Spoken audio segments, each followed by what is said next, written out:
ഇപ്പം അമ്മ ഇടയ്ക്ക് വന്ന് ലൈവിലെല്ലാം വന്ന ഒരു കുറച്ച് വിവാദങ്ങളായാലേ, എന്താണ് കിച്ചുവിന് പറയാനുള്ളത്? ഇനി കേരളത്തിൽ അങ്ങോളം ഇങ്ങോളം ഇന്റർനാഷണൽ ലെവലിൽ നമ്മൾ ചെക്കൻ നാടെന്ന് ഉദ്ഘാടനം ചെയ്യും. എങ്ങനുണ്ട്?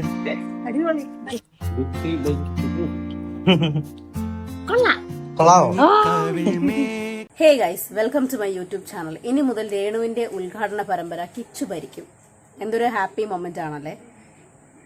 നമ്മുടെ സ്ക്രീൻ ലൈറ്റിന്റെ ഇഷ്യൂ കൊണ്ട് ചിലപ്പോൾ ഇങ്ങനെ റൺ ആവാനുള്ള സാധ്യതയുണ്ട്. ഒന്ന് അഡ്ജസ്റ്റ് ചെയ്തേക്കുക. ആ വീഡിയോ ആദ്യമായിട്ട് കാണുന്ന ആൾക്കാരാണെങ്കിൽ മറക്കാതെ ലൈക്ക് ചെയ്യുക, ഷെയർ ചെയ്യുക, സബ്സ്ക്രൈബ് ചെയ്യുക. വീഡിയോ ആയിട്ട് റിലേറ്റ് ചെയ്ത് എന്തെങ്കിലും ഒരു കാര്യം കമന്റും കൂടെ ചെയ്തേക്കുക. ഇനി നമുക്ക് വിഷയത്തിലോട്ട് പോവാം. കിച്ചു ഇപ്പം അടുത്തൊരു ഉദ്ഘാടനം കാര്യങ്ങളൊക്കെ ചെയ്തുകൊണ്ട് ഒത്തിരി സന്തോഷം. ഇവന്റെ പറ്റി പറയുകയാണെന്നുണ്ടെങ്കിൽ ഈ രേഷ്മ പി തങ്കച്ചൻ എന്ന് പറയുന്ന രേണു സുധിയിൽ നിന്ന് ഒത്തിരി വ്യത്യസ്തമായിട്ട് നിൽക്കുന്ന ഒരു വ്യക്തിയാണ്. സ്വന്തം അച്ഛൻ്റെ പേര് ദുരുപയോഗം ചെയ്യുകയോ ഈ സോഷ്യൽ മീഡിയ ഫെയിമിന് വേണ്ടിയും മറ്റും അച്ഛനെയും അച്ഛൻ്റെ കുടുംബക്കാരെയും സ്വന്തം അനിയൻ ഋതപ്പനെയും ഉൾപ്പെടെ ഒത്തിരി പേരെ നാണം കെടുത്താതെ സോഷ്യൽ മീഡിയ കൈകാര്യം ചെയ്തുകൊണ്ട് പോകുന്ന ഒരു വ്യക്തിയാണ് കിച്ചു എന്ന് പറയുന്ന വ്യക്തി. ഈ രേഷ്മ പി തങ്കച്ചനിൽ നിന്നും തികച്ചും വ്യത്യസ്തം. നേരെ മറിച്ച് ഈ പെണ്ണുപിള്ളേൻ്റെ അവസ്ഥയിലോട്ട് വരികയാണെങ്കിൽ തുണി അഴിച്ച് നാലാൾക്കാരെ കാണിക്കണം, ഭർത്താവിന്റെ പേരും ഫോട്ടോയും വെച്ച് കുറച്ച് സെന്റിമെന്റ്സ് ഇറക്കണം, അങ്ങനെ ഫേമസ് ആയ ഒരു വ്യക്തിയാണ് ഈ രേഷ്മ പി തങ്കച്ചൻ എന്ന് പറയുന്ന വ്യക്തി. സുധി ജീവിച്ചിരുന്നപ്പോഴും അയാളെ ഊറ്റി, മരിച്ചു കഴിഞ്ഞപ്പോഴും അയാളെ ഊറ്റി എന്നത് സാരം. ഇനി കിച്ചുവിൻ്റെ പേരിലോട്ട് വരികയാണെങ്കിൽ അവൻ എന്നോ അവൻ്റെ അച്ഛൻ്റെ പേരും പറഞ്ഞുകൊണ്ട് ഫേമസ് ആവാനുള്ള സാധ്യതകൾ മുമ്പിലുണ്ടായിരുന്നു. കുറേ സെൻറ്റിമെൻറ്റ്സ് ഇറക്കായിരുന്നു. അവൻ ഒത്തിരി അവൻ്റെ ഫോണിനകത്ത് അച്ഛൻ്റെ ഒത്തിരി മെമ്മറീസ് ഉണ്ട്. അതെല്ലാം പബ്ലിക്കായിട്ട് സോഷ്യൽ മീഡിയയിൽ വിറ്റുകൊണ്ട് അവന് സബ്സ്ക്രൈബേഴ്സിനെ വർദ്ധിപ്പിക്കായിരുന്നു. ഒത്തിരി ഫെയിമും കാര്യങ്ങളൊക്കെ കിട്ടായിരുന്നു. ഇപ്പം ഈ രേണു അനുഭവിക്കുന്ന അതിലും വലിയ ഉദ്ഘാടനങ്ങളും മറ്റുമായിട്ട് വിദേശ ട്രിപ്പുകളുമായിട്ട് അവന് ഒരുപാട് അച്ചീവ്മെൻറ്റ്സ് കൈക്കലാക്കാൻ വേണ്ടി പറ്റുമായിരുന്നു. പക്ഷെ അതൊന്നും ചെയ്യാതെ അച്ഛൻ്റെ മരണത്തിൽ അത്രയും വിഷമമുള്ളതുകൊണ്ടാണ് അവൻ അങ്ങനെയും ഒതുങ്ങി നിൽക്കുന്നത്. പലപ്പോഴായിട്ടും യൂട്യൂബിനകത്ത് അവൻ്റെ ലൈഫ് സ്റ്റോറി പറയുന്നുണ്ടെങ്കിലും ഈ രേണു ചെയ്യുന്ന മാതിരി അച്ഛനെ ഒരു സെല്ലിംഗ് മെറ്റീരിയൽ ആയിട്ട് അവൻ ക്രിയേറ്റ് ചെയ്തിട്ടില്ല. ഇപ്പോൾ ആണെങ്കിൽ കിച്ചു ഒരു ക്ലോത്തിങ് ബ്രാൻഡ് തുടങ്ങിയിട്ടുണ്ട്. അത് അവൻ്റെ വീട്ടിൽ ഈ സുധിയുടെ അമ്മ ഉൾപ്പെടെ ഒത്തിരി പേരെ കാണിച്ചുകൊണ്ട് വീട്ടിലെ അംഗങ്ങളെയും കൂടെ തൃപ്തിപ്പെടുത്തി ഒരു സന്തോഷം സോഷ്യൽ മീഡിയക്കകത്ത് പങ്കുവെച്ചുകൊണ്ടാണ് നമ്മൾ ഈ ഒരു വിശേഷം അവനെ അറിയിച്ചിട്ടുള്ളത്. എന്താണെങ്കിലും ആ ഒരു ബ്രാൻഡ്, ആ ഒരു ബിസിനസ് സക്സസ് ആവട്ടെ. ഈ വീഡിയോയിലോട്ട് പോകുന്നതിന് മുമ്പ് ഒരു കാര്യം കൂടെ പറയട്ടെ. അവൻ ഈ ബിസിനസ് അച്ചീവ് ചെയ്യാൻ അല്ലെങ്കിൽ വളർത്താൻ, ഡെവലപ്പ് ചെയ്യാൻ, അതിൽ സക്സസ് ആവാൻ അവൻ്റെ അച്ഛൻ്റെ പേര് ഉപയോഗിക്കാമായിരുന്നു. അച്ഛനെ കുറിച്ച് കുറച്ച് കാര്യങ്ങളെല്ലാം പറഞ്ഞ് സെന്റിമെന്റ്സ് ഇറക്കായിരുന്നു. ഈ ബിസിനസ്സുമായിട്ട് അച്ഛൻ്റെ മരണത്തെ ലിങ്ക് ചെയ്യുകയും അച്ഛൻ്റെ മരണത്തെയും കൂടെ കൂട്ടിക്കുഴച്ച് ഏതെങ്കിലുമൊക്കെ രീതിയിൽ അവന് സെന്റിമെന്റൽ ട്രാക്ക് വഴിയോ അല്ലെങ്കിൽ അച്ഛൻ്റെ പേര് ഇനി മുതൽ അച്ഛൻ്റെ പേരിൽ ബിസിനസ് എന്നും പറഞ്ഞ് വേറെ എന്തെങ്കിലുമൊക്കെ തുടങ്ങി ജനശ്രദ്ധ നേടുകയൊക്കെ ചെയ്യുന്നു. പക്ഷെ അതൊന്നും ചെയ്യാതെ അതിൽ നിന്നൊക്കെ വ്യത്യസ്തമായിട്ട് സുധിയുടെ വീട്ടുകാരെയും കൂടെ സന്തോഷിപ്പിച്ചുകൊണ്ടാണ് ഈ കുട്ടി എന്ത് ചെയ്തിട്ടുള്ളത്, സ്വന്തമായിട്ടൊരു ബിസിനസ് സ്റ്റാർട്ട് ചെയ്തിട്ടുള്ളത്.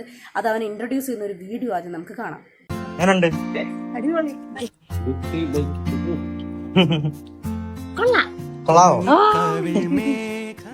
Hello guys, welcome back. അപ്പം എൻ്റെ ഒരു കുറെ നാളത്തെ ഒരു ആഗ്രഹമായിരുന്നു സ്വന്തമായിട്ടൊരു ബിസിനസ് എന്തെങ്കിലുമൊക്കെ സ്റ്റാർട്ട് ചെയ്യുക. അപ്പം ഫൈനലി സ്വന്തമായിട്ടൊരു ക്ലോത്തിങ് ബ്രാൻഡ് സ്റ്റാർട്ട് ചെയ്തിട്ടുണ്ട്. അതിന്റെ പേര് വരുന്നത് ലൂക്സി ബൈ കിച്ചു എന്നാണ്. തുടങ്ങുകയാണ്. എല്ലാവരുടെ ഒരു പ്രാർത്ഥന സപ്പോർട്ടും കൂടെ ഉണ്ടെന്നൊരു പ്രതീക്ഷയോടെ മുന്നോട്ട് പോവുകയാണ്.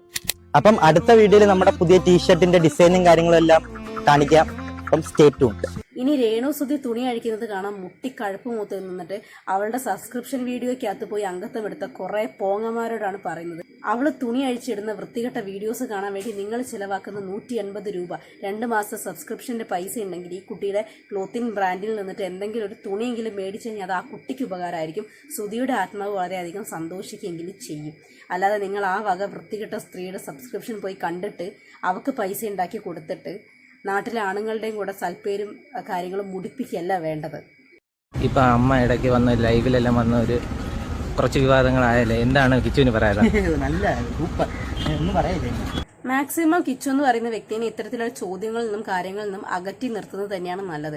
അവന്റെ ബിസിനസ്സും കാര്യങ്ങളൊക്കെ ആയിട്ട് മുമ്പോട്ട് പോട്ടെ. ആ കുട്ടി എങ്ങനെയൊക്കെയോ ഇപ്പം ഒരു മെന്റൽ സപ്പോർട്ടൊക്കെ കിട്ടി വല്ലാതെ ഹാപ്പി ആയിട്ട് ജീവിക്കുന്നുണ്ട്. ദുഷിച്ച മാർഗങ്ങളിലൊന്നും പോയി പെടാതെ നിങ്ങൾ ഇനി ആ വിടക്ക് കിട്ട സ്ത്രീന്റെ പറ്റിയുള്ള ചോദ്യങ്ങളും മറ്റും ചോദിച്ച് ഇവന്റെ ലൈഫും കൂടെ സ്പോയിൽ ചെയ്യാതിരിക്കുക. എന്തുകൊണ്ട് ഒരു മറുപടിയില്ല, നോ കമന്റ്സ് എന്ന് പറഞ്ഞ് ഒഴിഞ്ഞു മാറിപ്പോയത് വളരെ നന്നായി. ഓൺലൈൻ മീഡിയക്കാർ ബൈറ്റ്സിന് വേണ്ടി പല കാര്യങ്ങളും ചോദിക്കും. കിച്ചു അത്തരത്തിലുള്ള മറുപടികൾ കൊടുത്തിട്ട് ഈ സോഷ്യൽ മീഡിയ എന്ന് പറയുന്ന ഇത്തരത്തിലുള്ള ക്വസ്റ്റ്യൻസിന്റെ ലൂപ്പിനകത്ത് അകപ്പെട്ടു പോകാതെ ശ്രദ്ധിക്കുക എന്നുള്ളത് അവന്റെ ഭാഗത്തുനിന്ന് ഉണ്ടാവേണ്ട ഒരു കാര്യം തന്നെയാണ്. 4 ഓൺലൈൻ മീഡിയക്കാരെ കാണുമ്പോഴേക്കും മതി മറന്നിട്ട് അവർ ചോദിക്കുന്ന എല്ലാ ചോദ്യങ്ങൾക്കും മറുപടി കൊടുത്തിട്ട് ഒരു മോശപ്പെട്ട അവസ്ഥയിലേക്ക് ഈ രേഷ്മ പി തങ്കച്ചനെ പോലെ ആവാതിരിക്കുക. എങ്ങനെയെങ്കിലുമൊക്കെ ജീവിച്ചു പോകുന്ന ഇവനെയും ഇവൻ്റെ വീട്ടുകാരെയും, അതായത് സുധിയുടെ വീട്ടുകാരെയും ഓൺലൈൻ മീഡിയക്കാരെ കാണുന്ന സമയത്ത് ദയവ് ചെയ്തിട്ട് ആ സ്ത്രീയായിട്ട് റിലേറ്റ് ചെയ്ത് ഇങ്ങനത്തെ വൃത്തികെട്ട തൊട്ടി ചോദ്യങ്ങൾ ചോദിക്കാതിരിക്കുക. അവരോ പിഴച്ച് വേറെ ഏതോ രീതിയിൽ ജീവിച്ചു പോകുന്നു. അങ്ങനെ കിട്ടുന്ന പണത്തിൽ അവരുടെ അച്ഛനും അമ്മയും ഉണ്ട് ജീവിച്ചു പോകുന്നു, പെങ്ങളും മക്കളും അടക്കം ഉണ്ട് ജീവിച്ചു പോകുന്നു.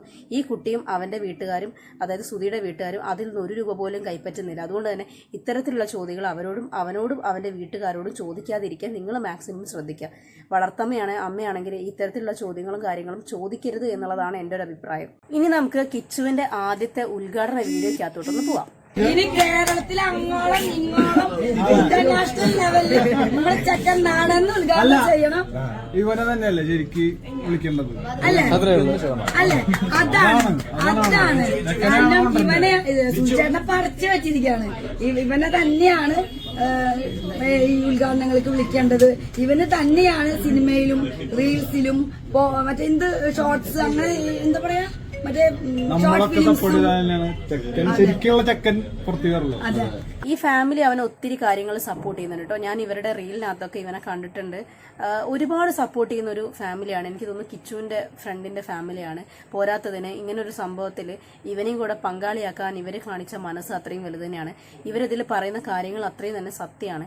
സത്യം പറഞ്ഞു കഴിഞ്ഞാൽ സുധിയുടെ പേരിൽ ഉദ്ഘാടനങ്ങളും കാര്യങ്ങളും കിട്ടേണ്ടതും വില കിട്ടേണ്ടതും മതിപ്പ് കിട്ടേണ്ടതും കിച്ചുവിനാണ്. അല്ലാതെ അയാളുടെ പേര് ദുരുപയോഗം ചെയ്യുന്ന മറ്റേ വെടല സ്ത്രീക്കല്ല കിട്ടേണ്ടത്. യവനെ വേണം സത്യം പറഞ്ഞാൽ ഉദ്ഘാടനത്തിനും മറ്റും വിളിക്കേണ്ടത്. കാരണം അച്ഛന്റെ പേര് സൂക്ഷിച്ച് അയാളുടെ വിലയും നിലയും സ്റ്റാറ്റസും നിലനിർത്തിക്കൊണ്ട് പോകുന്ന ഒരേ ഒരു വ്യക്തി ഇവനാണ്. മറ്റേ പെണ്ണുപിള്ളയാണെങ്കിൽ തൊട്ടടുത്തും പിടിച്ചെടുത്തൊക്കെ അത്യാവശ്യത്തിനെങ്കിലും മരണം വരാ പുള്ളിക്കാരൻ ഒരു പേരുണ്ടായിരുന്നു. അതെല്ലാം മരണത്തിന് ശേഷം കളഞ്ഞു കുളിച്ച് ഒന്നിനും കൊള്ളാത്ത ഒരുത്തനാക്കിയിരിക്കുകയാണ് ഈ സുധി എന്ന് പറയുന്ന വ്യക്തിനെ. അപ്പൊ കിച്ചുവിന് കിട്ടേണ്ട അവസരങ്ങളും കൂടെ നിങ്ങൾ തട്ടിപ്പറിച്ച് മറ്റേ ആ വെടല പെണ്ണുപിള്ളക്ക് പിടിച്ചു കൊടുക്കാതിരിക്കുക. അതിലൊരു കമൻറ്റ് വളരെ ശ്രദ്ധേയമാണ്. കമൻറ്റ് വായിക്കുന്നില്ല, ഞാനിവിടെ വെക്കാം, നിങ്ങളത് വായിച്ചാൽ മതി. അപ്പോൾ ഈ കമൻറ്റിൽ അവരെ ടാഗും കൂടെ ചെയ്തു വെച്ചിട്ടുണ്ട്. എന്തുകൊണ്ടും ശരിയായ വാസ്തവമായ ഒരു കമൻറ്റ് തന്നെയാണ്. ഈ കമൻറ്റ് ആ സ്ത്രീ കാണണം എന്നുള്ളതാണ് എൻ്റെ. ആ സ്ത്രീയും കാണണം, കിച്ചുവും കാണണം.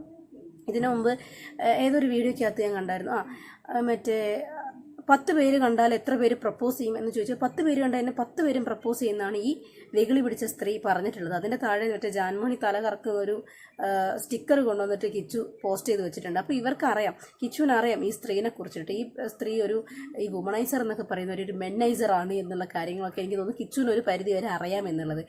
ഈ പെണ്ണുമ്പിള്ള ഒരു കാലത്ത് നന്നാവില്ല. വീട്ടിൽ അത് പറഞ്ഞ് മനസ്സിലാക്കി കൊടുക്കാൻ പറ്റിയ വീട്ടിൽ അംഗങ്ങളും ആരുമില്ല.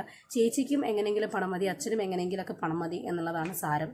കിച്ചുവിനെ വെറുതെ വിടുക എന്നുള്ളത് എൻ്റെ ഒരു അപേക്ഷയാണ്. നിങ്ങൾ എൻ്റെ സബ്സ്ക്രൈബേഴ്സ് ആണെങ്കിൽ നിങ്ങൾ ആരും അതിൻ്റെ താഴെ പോയിട്ട് അവനെ നെഗറ്റീവ് പറയാതിരിക്കുക.